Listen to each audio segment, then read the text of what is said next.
There we go. Outstanding. We are now live and in concert. We're going to talk about the Havamal, and we're going to breach the subject of death. Because you can read through the Havamal. It teaches you how to do all kinds of things if you know what you're talking about, or you understand how to read it, or understand what it means, or have enough self-knowledge to decipher what's really going on. But you know what it doesn't tell you? How to deal with death. But we'll get to that because there's a part that says one thing. But now stanza 25, the foolish man for friends, all those who laugh at him will hold. But the truth, when he comes to the council, he learns that few in his favor will speak. Yeah, there's a lot of fair weather friends. Listen, if you haven't checked out Justin's book on tribalnomics and building groups and tribes, you probably should. You know, there's some groundbreaking study of a fairly famous social psychologist talking about the differences of people. His conclusion was that basically people tend to form groups. Well, surprise, surprise, surprise. And people are afraid of that. And that's, so when you form a group with people, the litmus test for that choosing of a group is typically, can I be a part of this, and will it require the least amount of effort? Because people are pretty comfortable. People are pretty comfortable in their routine lives and they get along. The biggest thing most people have to contend with is at some point, and it's usually in their face at a funeral. And I happened to go to a Catholic funeral on Saturday, and that was something, because the priest had a smock on. It was purple, because I'm here in Minnesota and Prince is still a big deal. And it had an Algiers rune on it. Very interesting. He's a little short, portly man, built kind of like a T-Rex. But be that as it may, he was sincere in his efforts, wearing his smock that had an Algiers rune on it, which I was very glad to see. But if you haven't ever been to a Catholic funeral, it's stand up, sit down, stand up, sit down, stand up, sit down, stand up, sit down, stand up again, sit down, stand up one more time. If you think I'm joking, go see.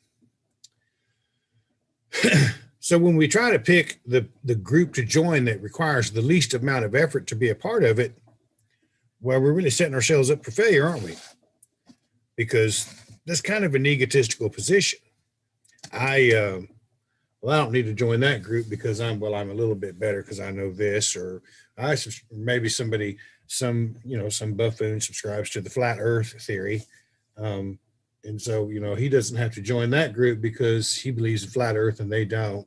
You don't have to join that group because, well, he's comfortable with his weight and his physical fitness. He's in pretty good shape. He's probably about 4,000 times less effective than he thinks he is in a fight. But as long as he believes that, he's not going to put forth the effort to change anything about himself.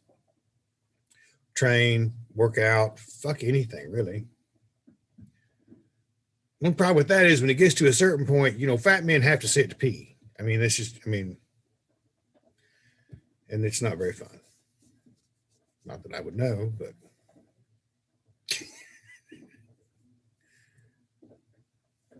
But the truth comes out about that kind of shit when he goes to the council and realizes there's very few people that are going to say anything positive about him. Now, there is the occasion where someone is speaking a truth very loudly and saying, you people are fucking idiots. I'm not going to do that. See, this is also a creation of the ego of I'm just a little bit better than you. And I'm bad about it.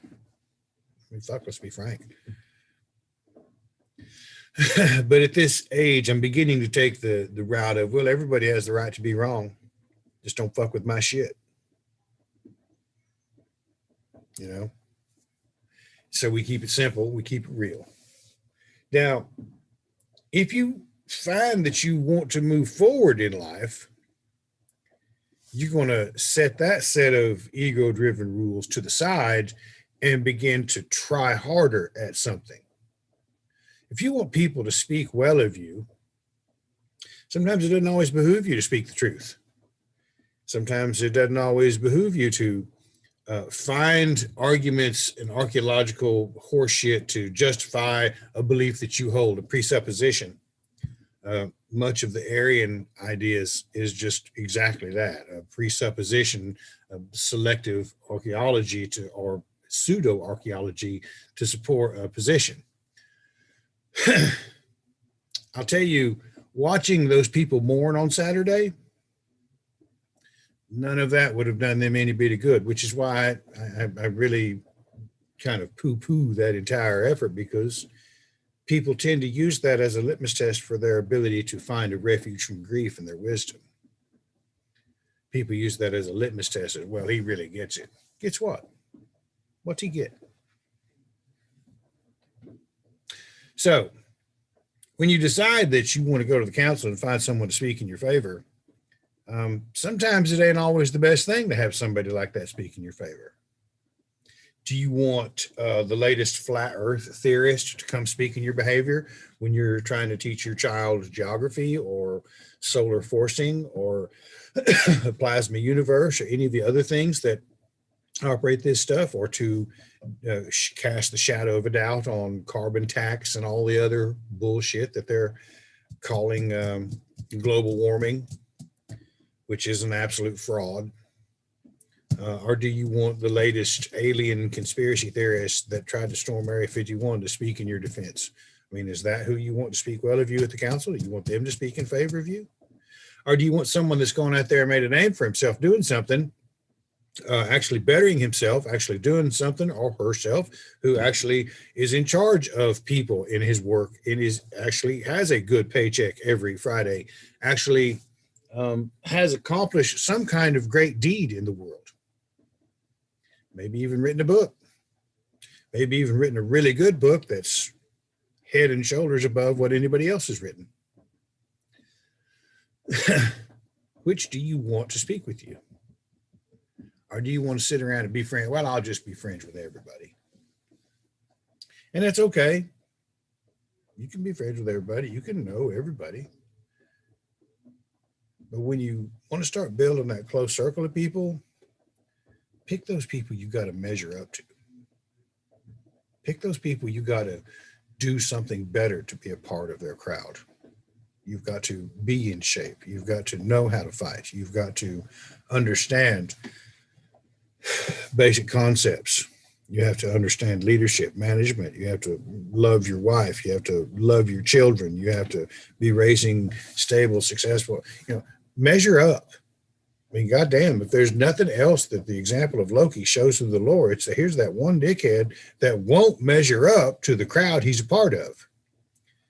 He'll always try to find a shortcut or sneak around or create some kind of drama to keep attention on himself, but he won't measure up to the standard all the rest of them meet. Ever. Not once. That's your ego. That's exactly what it is. Instead of getting up off the couch and, as Paul once said, brushing the Cheeto dust off your legs, off your lap, and trying to become better, you'll sit around and watch the Naruto run or some horseshit and, okay, I'll just think myself better. I bet I can make a smart-ass comment on social media and I'll be better. That's your ego telling you you're better than you really are without ever having to do anything to earn it. So the fool is the one that's going to always sit there and believe that everybody's going to speak favorably of him. Once you reach a certain level of success, I assure you, they will stab you in the back as quickly as they can if they think they can get ahead of you in some kind of prominence. So pick them people wisely.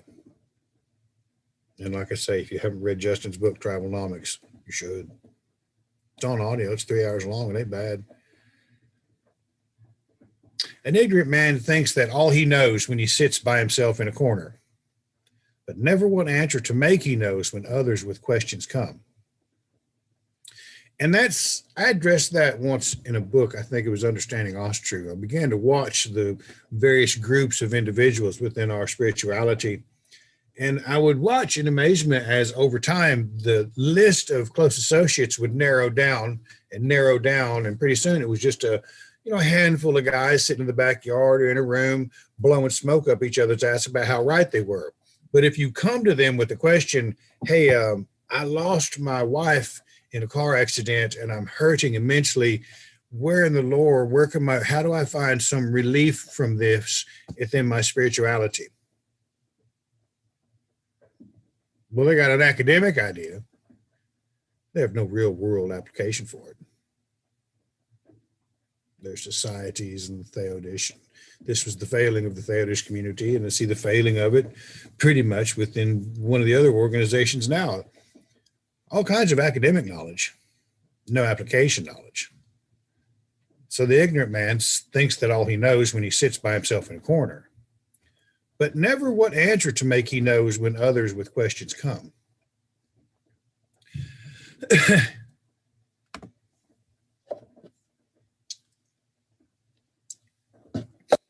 So that's an ignorant man.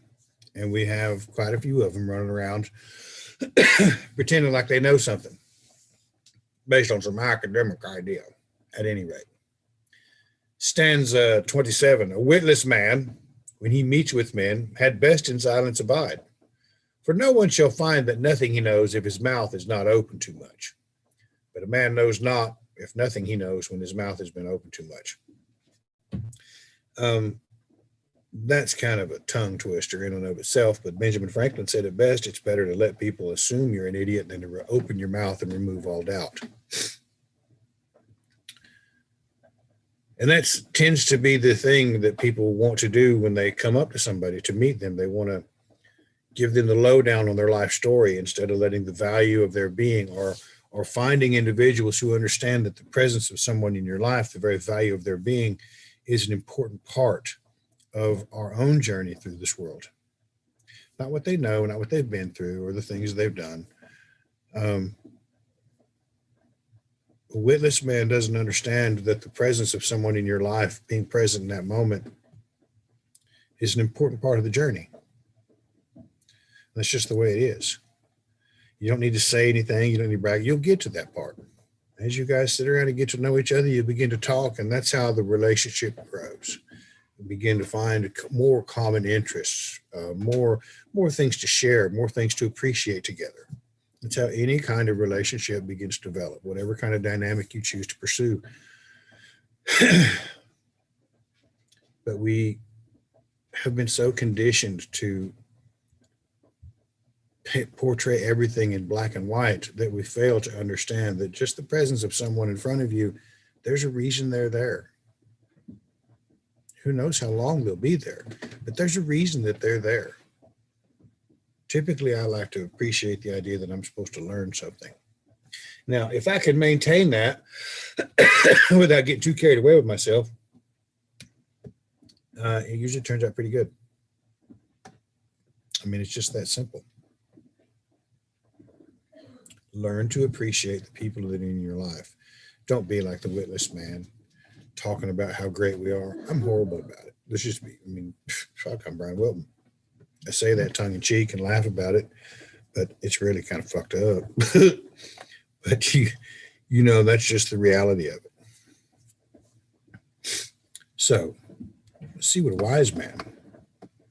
Wise shall he seem who well can question and also answer well. Not as concealed that men may say among the sons of men. And there's two parts to that. So the wise man can question and answer well. That question and answer well scenario is repeated 4 or 5 times throughout the lore. Little scenarios where they ask the question and answer, and it covers the gamut, usually about time, usually about the naming of things. The naming of thing meant you understood a thing. But time, the directions, the weather, the names of the gods and where they lived, these important attributes that govern the lives of men, when to plant and when to reap, when the cows should come home, when it's time to, when the wind blows, you hew wood and things of those nature. But that's where you begin to see, you find wisdom.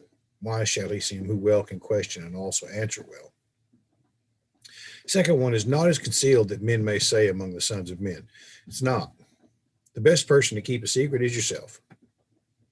If you tell somebody else, you can bet your sweet ass it'll get out. Somebody else will know about it and it'll be talked about. Now, if you're man enough or woman enough, you can sit there and say, yeah, I said it, and this is why. Or you can say, yeah, I said it, and I don't care if you like it or not. But own up to it. You know, it's a part of integrity. I can't stand that kind of he said, she said stuff that everybody denies. Yeah, I said it. What about it? Because, you know, you're not going, secrets just, they don't last. You know, you keep your mouth shut about certain things, and you'll be all right. Often he speaks who never is still with words that win no faith. The babbling tongue, if a bridle it find a knot, oft for itself sings ill. Now you would think that would most aptly apply to me. Often he speaks who never is still with words that win no faith. The babbling tongue, if a bridle it find a knot, oft for itself sings ill. And that ties into the previous stanza. Why shall he seem who well can question and also answer well? That's wisdom. That's the qualifications to be considered a wise man. Can you question and answer well? That ties into the couple before it. What kind of crowd are you going to hang out with? Are you going to hang out with people that'll stand up for you at the thing? Are you going to stand up? Are you going to hang out with people that'll speak well of you because of your actions and your earned trust in front of other people? Or are you going to deal with people that as soon as they start talking bad about you, well, you know, you're probably right, but he's my friend. How about if he's going to be your friend, stand up for him and say the right thing instead of kowtowing to somebody that, well, you know, you might get further along if you kiss their ass. But often he speaks who never is still with words that win no faith. The babbling tongue, if a bridle find a knot, oft for itself sings ill. If you keep running your mouth, you'll get in trouble. You know, it says real simply before that, up towards the beginning of the Havamal, a prince silent and wise shall a prince go, bravely and gladly till the day of his death come. Silent and wise. He can question and answer well, but he doesn't have to run around to running his mouth to every person he's meet, because not everybody you meet is going to be your friend. Some of these people that'll come up to you and start talking to you, they will stab you in the back the moment they get a chance. Of course, there's also hustlers like me. In mockery, no one a man shall hold, although he fare to the feast. Wise seems one oft, if not he is asked, and safely he sits dry-skinned. So that part about Benjamin Franklin saying it's better to let people assume you're an idiot than open your mouth and remove all doubt. Wise seems one oft, and if not he is asked, and safely he sits dry-skinned. You sit there and think that guy might know everything. He may be riddled with insecurity and may not know a single thing. He may be terribly shy, but he's not open his mouth. He's not being mocked because he's not running off at the mouth about how great the things he's done. Because I assure you, you can talk about great things all day long, but you sit at a table of 10 people, there's going to be someone who has done something better than you, grander than you. There's always somebody bigger, better, faster, stronger, prettier. It's just the way it is. Teddy Roosevelt was so successful at running for office because he was Teddy Roosevelt, right? The big game hunter, the adventurer, the sickly little boy with glasses from Brooklyn that traveled the world hunting big game. But when he would go to a dinner, he would find out who all of the guests were, and he would ask them about their special interests. So now all of a sudden, Teddy Roosevelt is sitting there asking you about some specialty that you are very confident in. That means he cared enough or demonstrated that he valued you enough to ask your opinion on something that you were subject matter expert in. That's how you win friends and influence people. You ain't got to buy a book. I just told you how to do it in 10 seconds. See, you're welcome. I know everyone will appreciate that. Wise a guest holds it to take to his heels when mock of another he makes. But little he knows who laughs at the feast, though he mocks in the midst of his foes. Um, it's just like that secret thing. If you're going to open your mouth and run your mouth, you might be running your mouth amidst a bunch of people that care for each other. Or worse yet, you might be running your mouth amongst a bunch of people that, if they have the chance, they will stab you in the back just so they ain't got to contend with you. Just the way it is. Basically, these things right here, when you're sitting there and you're feeling, I absolutely have to say something about this because, well, for a lot of reasons, that's your ego. The understanding of these tales right here about these stanzas here about keeping your mouth shut and letting other people think you're wrong, or giving other people the right to be wrong, has more to do with getting your ego under control than just about anything else in this book, other than the examples of Loki. Because it takes a lot to bite your tongue sometimes, especially when you're surrounded by buffoons. But you have to understand it's okay to let people be wrong. That allows me to quit becoming righteously indignant about some nebulous threat out there in the world that's going to take something from me. Because what it always boils down to is some nebulous threat, some idea, some concept, some group of people. And those group of people, yeah, whatever. I'm still going to go to work. I'm still going to make a paycheck. I'm still going to put dinner on the table. I'm still going to love my wife and my kids. Where we go from there is up to you. But keeping your mouth shut, and this has been the biggest problem with social media, all of the sudden, all of the common sense of all of those stanzas has just been ripped off the face. It's like somebody tore tape off everybody's mouth, and then just this diarrhea of the mouth came out, and everybody said the most hateful, stupid, dumbass shit you can imagine, portraying their stupidity, not just to the people at the feast, but to the entire world. And sure enough, 3 continents away, there's somebody living in a little mud hut or a straw shack, or in some hovel in Eastern Europe, or somewhere in the third world, that believes the same way, and they agree with it. And then all of a sudden, holy shit, I really am right. I knew I was right. And the next thing you know, you got flat Earth theory taken off because there's a bunch of buffoons that don't understand science. Or you get people writing books about Asatru. I mean, that happens too.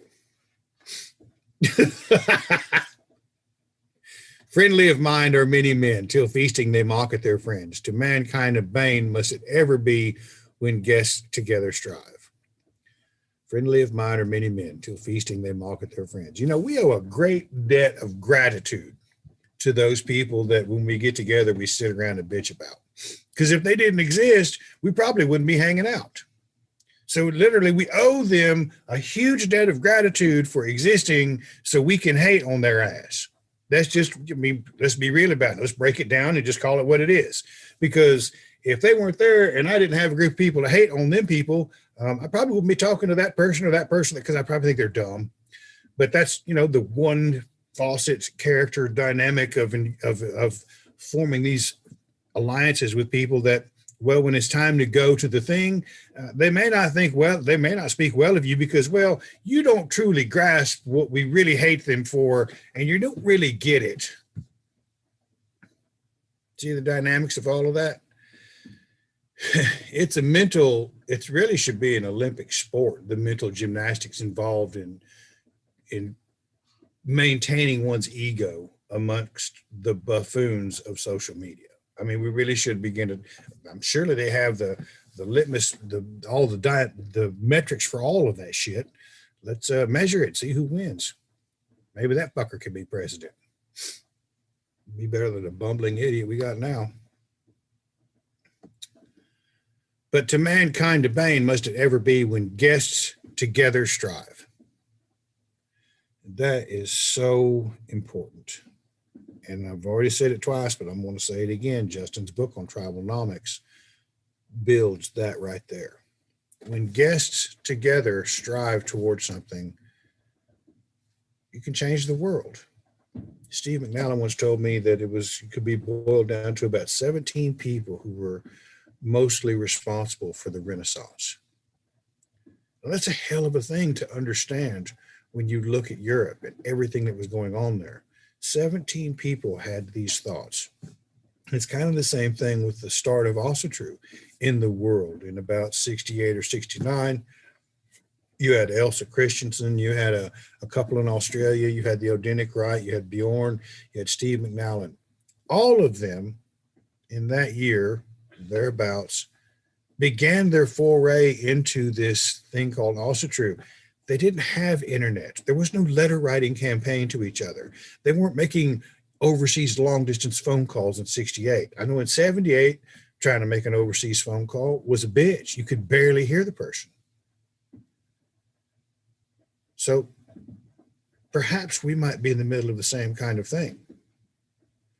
Because if you look at how everybody's ego has been cut loose to reign free on social media and all the wailing and gnashing of teeth that happens when I've been kicked off Facebook. Come on, man. That dickhead owns that company. That's his fucking product. That's his deal. If you want to get on there and show your ass, go somewhere else. It's like you go in a grocery store and show your ass, you're going to get escorted out. Doesn't matter if you're right. You punch somebody in the nose, the cops are going to arrest you.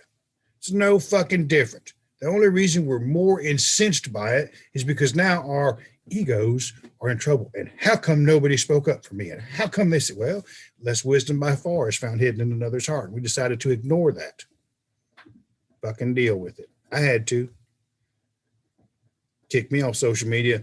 Hey, there weren't a bunch of people that were willing to follow me very far. Because, well, he kind of deserved it. Pfft, fuck off. Off should one make an early meal, nor fasting come to the feast. Else he sits and chews as if he would choke, and little is able to ask. So let's talk about etiquette.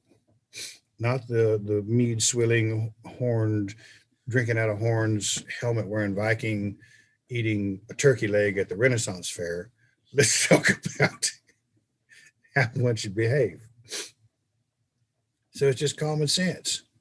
Don't starve yourself before it's time to go out and eat, where you sit there and stuff in your face and everybody else is trying to have conversation, eating politely with the proper implements and discussing and having a polite conversation. All of a sudden you got something to say, you got a mouthful of fucking cheeseburger or some shit. It's not going to go over very well.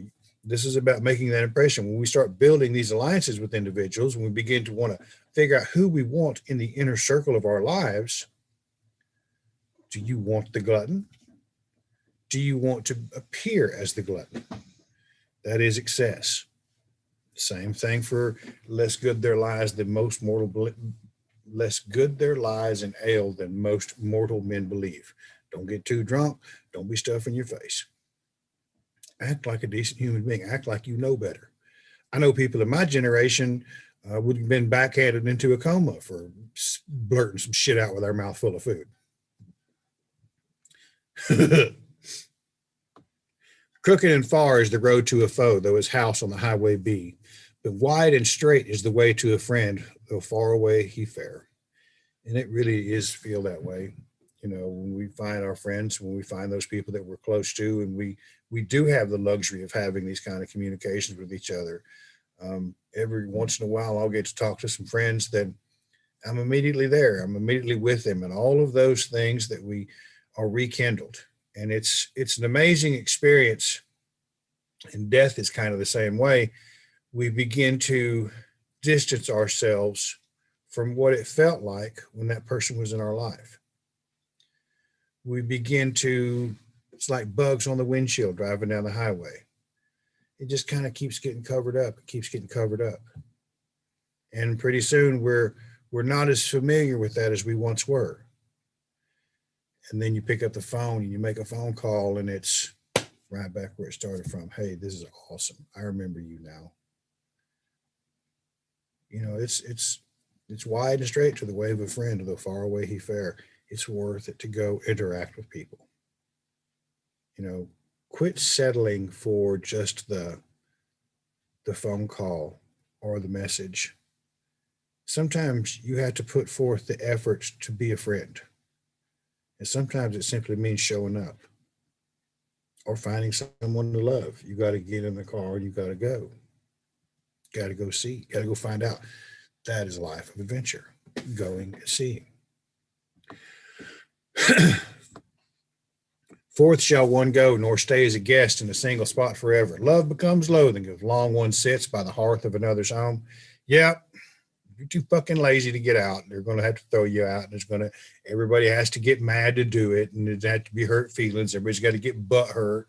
And there's got to be much drama and wailing and gnashing of teeth. And, oh, they're just bastard. Yeah. Don't, that's one of those obligations that comes with being a guest.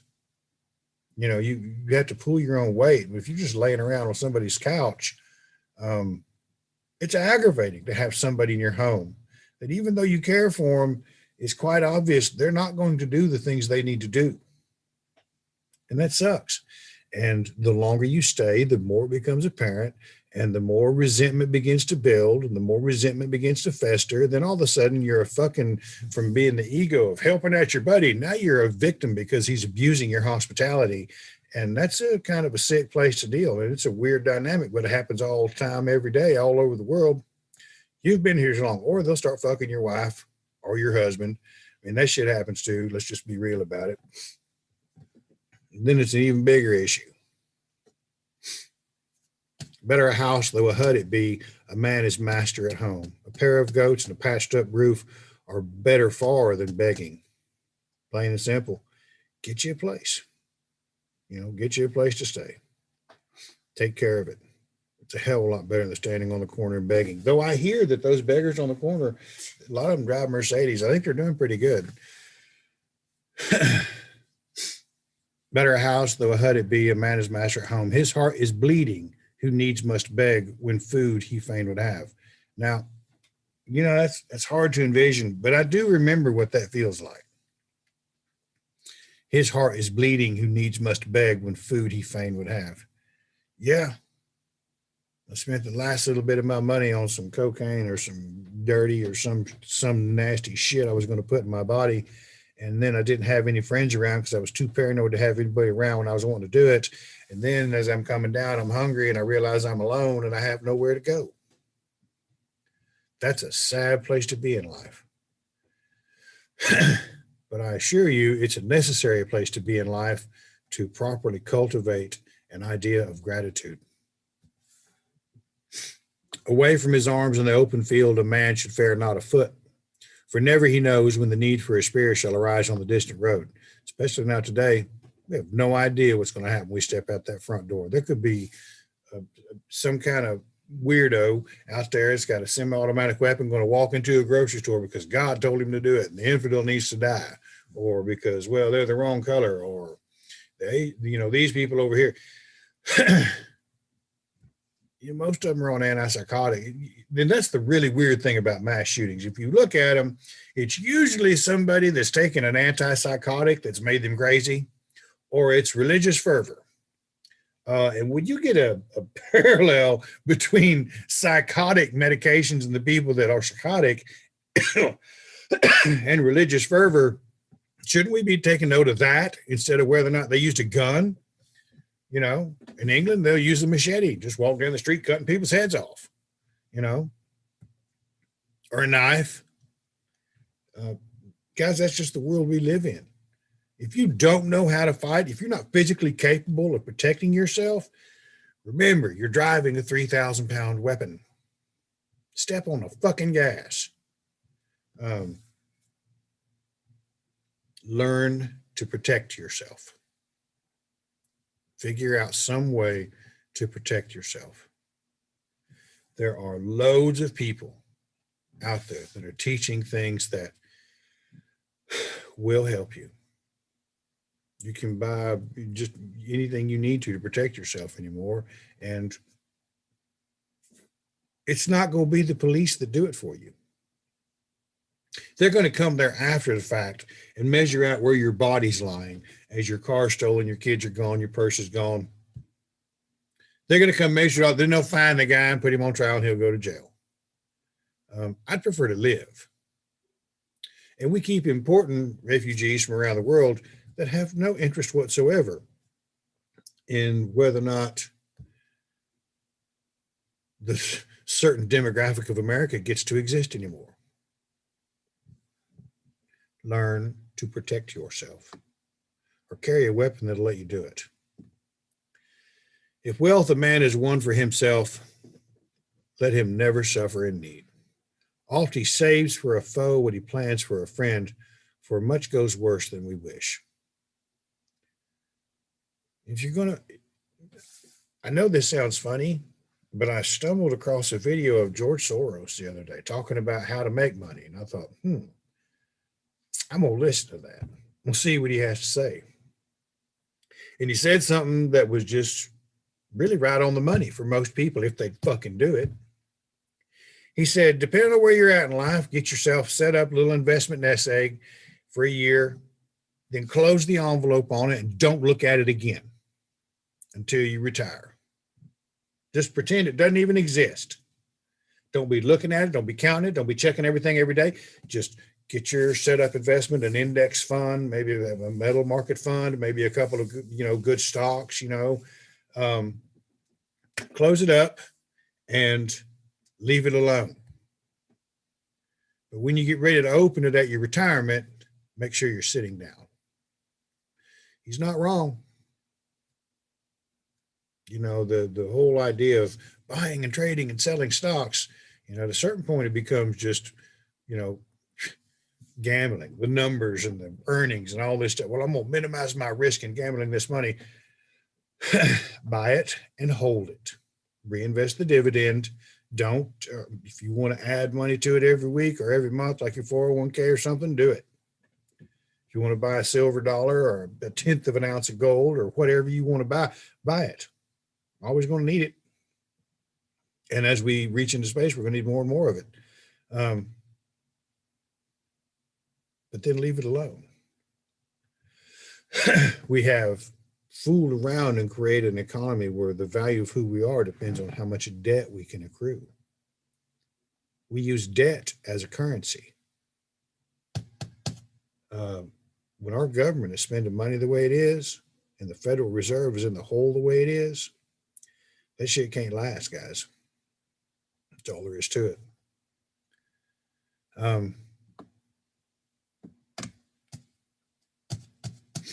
Much goes worse than we wish. That's just life. Our friends are going to die. The people we love are going to die, and we're going to have to carry on. And we're probably going to have to pay for the funeral too. And they're not cheap. None so free with gifts or food have I found that gladly he took not a gift, nor one who so widely scattered his wealth that of recompense hatred he had. See, that's being generous. Generosity right there. That's exactly, literally where it comes from. Be generous. That's one of the things about being a part of a community.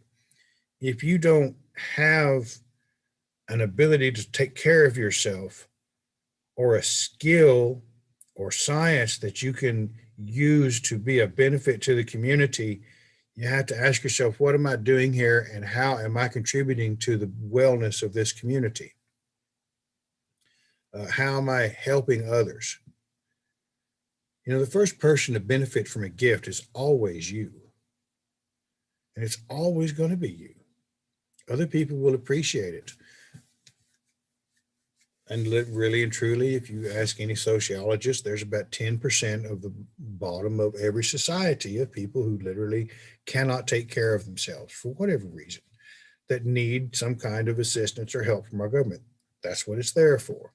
The fact that it's been abused and taken so far out of bounds to include so many other people so they can garner more money for themselves is a sad thing. But none so free with gifts or food have I found that gladly he took not a gift. That's the gifting cycle right there in a nutshell. Those people who know how to be generous know how to accept a gift. And it always makes you feel good when someone looks at something you've given them and they really share from their heart that that's really cool that you did that.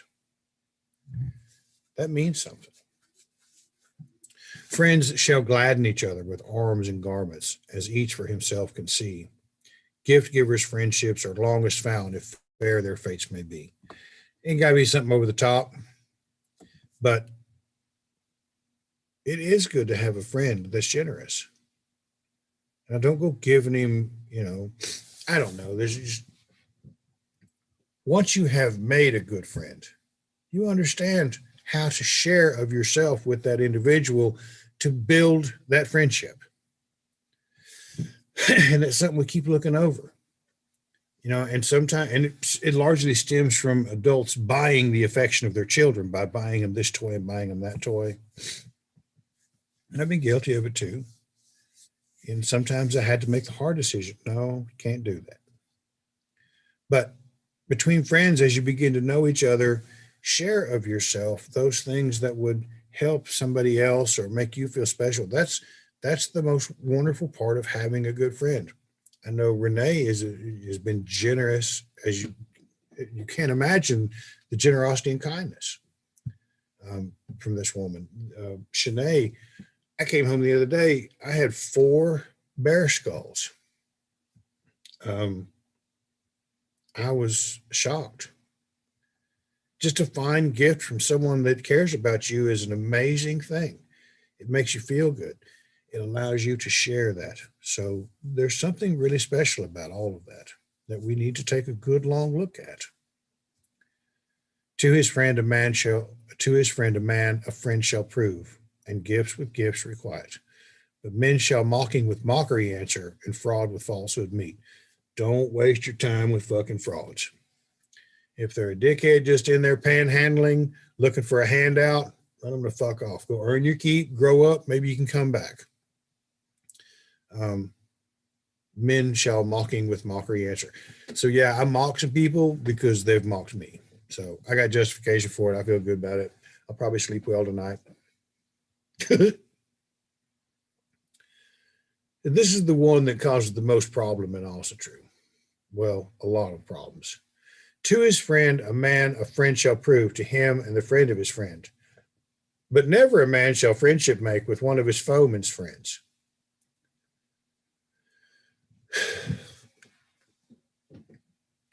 Everybody wants to use that for loyalty. Everybody wants to try to embrace loyalty and frith and grith and all of these terms that are used about as loyalty, frith, and grith. They're kind of used it as casually as or when they're convenient. Some people really are dicks. You don't want nothing to do with them. And you don't have to figure it out from your friend. But if you're friends with both of them, and then all of a sudden he starts showing his ass, he's still going to be your friend. But now I can't be friends with that person because you decided to show your ass to this person. Go fuck yourself. Now, do you want to keep them both in your in and Garth? That's up to you. You may have to change the dynamics of the friendship of both of them because there's some drama there. Nobody wants to invite that drama into their home. Just as you can love a lot of people at arm's length, trust me. And that might be best. Can't just because they have a hammer on doesn't mean you welcome them right on in.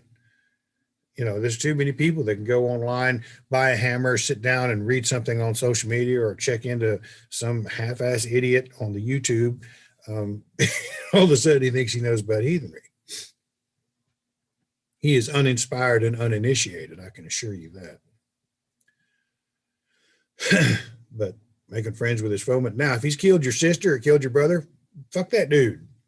Don't waste your time on dealing with somebody. If he's your friend's foeman, yeah, don't waste your time. And there's a couple of people I know, and I can count them on one hand. Well, they'd probably take both of them that are close, that I'm close enough to, that if they said that person's a dick, I wouldn't have any hesitation in grasping that and believing it because they've always been honest with me. They have always treated me squarely. They have always supported and encouraged me, and I have always done the same for them.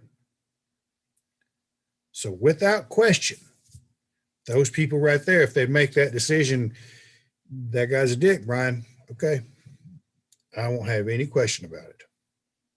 But some people don't belong in that ring, and you got to be very careful who that is. It takes time. It doesn't happen overnight. The Ashmores, the McDougals, it's about it, guys. Now, somebody in my family, that's another story, but those two clans, that's about it. If a friend thou hast whom thou wilt trust, and good from him wouldst get, thy thoughts with his mingle, and gifts shalt thou make, and fair to find him often. Yeah, it's hard, man. You don't. We all go so much, and we do so many things. My grandmother had a poem. She said, I remember reading it every morning because it was right there by the little AM radio that played KVOO when I was a child. It said, life goes so fast. No, life goes so fast and things ask so much. It's no wonder friends fall out of touch, but in our hearts, deep and unseen, friendship remains forever green. And I think my grandma she really was that way. And to a large extent, I tried to embrace that as well, because we can't always fare to find him often. Sometimes it's hard. Sometimes we're half a country away. Now, I've talked about most of this. We're at 45, and we'll go through it. But I did want to mention death because of the funeral that I went to Saturday, and I was watching the people mourn the loss of their friend. He was a young man, far too young, and he had a little girl.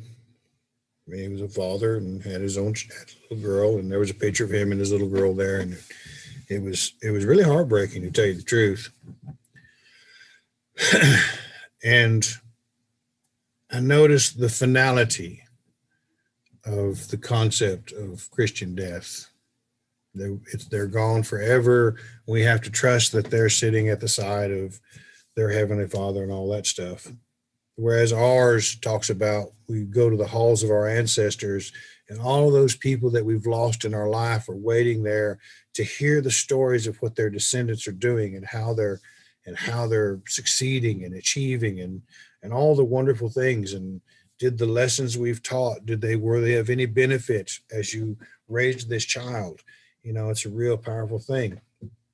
And then I heard another lady talk about death, and she really put out this interesting thing that caught my eye. She said that all that energy before it enters this world, it picks the challenges that it's going to go through. Maybe they're going to get leukemia at 15, and the parents are going to have to deal with the loss of a child, or he's going to struggle and recover, and they're going to all be successful. All of the challenges that we go through in life, maybe they were something we picked, and some of them are truly heinous. And the trick is to grow from those, so that when we pass away, we've succeeded at dealing with those lessons. And we'll know when we cross over whatever boundaries or barriers there may be between life and death, or consciousness and unconsciousness. And then we get to talk of these stories. It's an interesting concept, and I have no way to prove either one of them. But most of what you read about with regards to spirituality is helping people deal with their egos and death. The ego is terrified of death because that's its end. But the actual spirit which animates our bodies, which is the energy behind the thoughts that we think, you can't destroy energy, it just changes. A tree, a growing, living thing, has no idea that the energy contained in it may turn into fire and heat, smoke and ash, and serve several different purposes after its energy changes.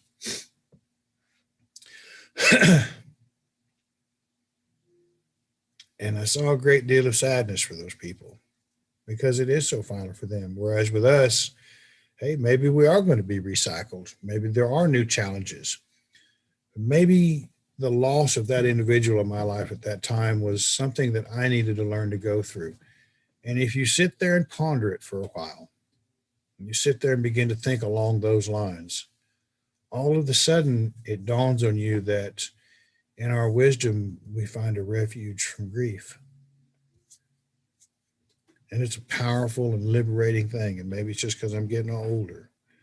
But those terrifying ideas when I was climbing the towers and hanging on for dear life, I don't have those fears anymore. Because it's just another transition.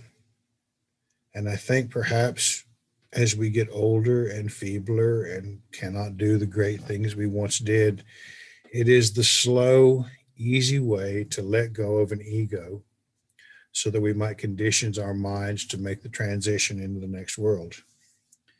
And what really drove that home for me was my grandpa Gocher. And I've told the story several times, but I'm going to tell it again. He was a Golden Gloves boxer, and in '72 he was making six figures. In 1972, Grandpa was making over $100,000 a year, and back then that was a lot of fucking money.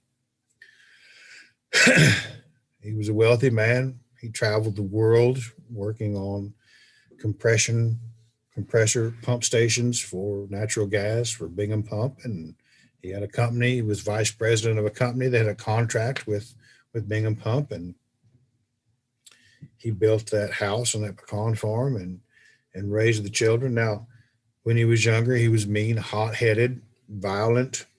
And as he got older, he began to soften. And I remember I asked him one time, I said, Grandpa, don't you see these things? Don't you piss you off anymore? He said, Brian, I'm just too old to do anything about it now. His ego was completely in check. And now he was the living presence of the individual, the actual energy. He didn't have time anymore to indulge in righteous indignation and anger. He was simply happy to see his grandchildren. And he was a hell of a grandpa, I'll tell you that right now. And he was just as good at being a great, great grandpa. And when he was 90, on his 90th birthday, he jumped out of an airplane, did his first parachute. And then he died 4 months later. He got out there in the heat, working on the farm, driving the dozer, and he got too hot in the heat. Well, 4 months later, we lost him. But the hospice nurse asked him if he wanted to speak to a preacher before he died. And Grandpa had been a lifelong atheist. He said that if there's anything that powers everything that goes on this planet, it's that sun up there in the sky, because it powers everything that goes on down here. And he wasn't wrong. It actually, physically, it does. And he told the hospice nurse, he said, yeah, I guess I will. And it always pissed him off that somebody could be an absolute piece of shit their entire life and then on their deathbed say a couple of words and everything would be forgiven. You could enter the pearly gates.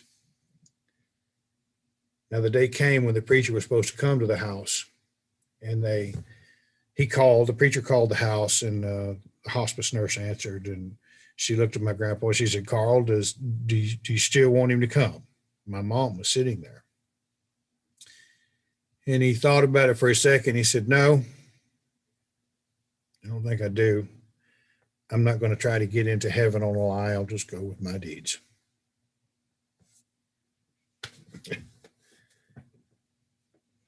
There's no ego in that comment. That is purely the power of an individual's very spirit. And all of this that we study is helping to condition us to enjoy that kind of life before we get so old that it's our last resort. To shed those auspices of ego, to become rulers of our domain, to be generous and hospitable, and to understand what we love so we know how to defend it and when to defend it. We're not promoting a faith here that removes from you the fear of death. We're promoting a faith here that encourages you to embrace the celebration of life. So think about that. Tomorrow's Monday. Go out there and grab it by the nose and whip its ass. Thank you, Renee. I'm glad you joined in. You're welcome. Thanks for a lot, Brian. Have a great one. See you later. See ya. See ya.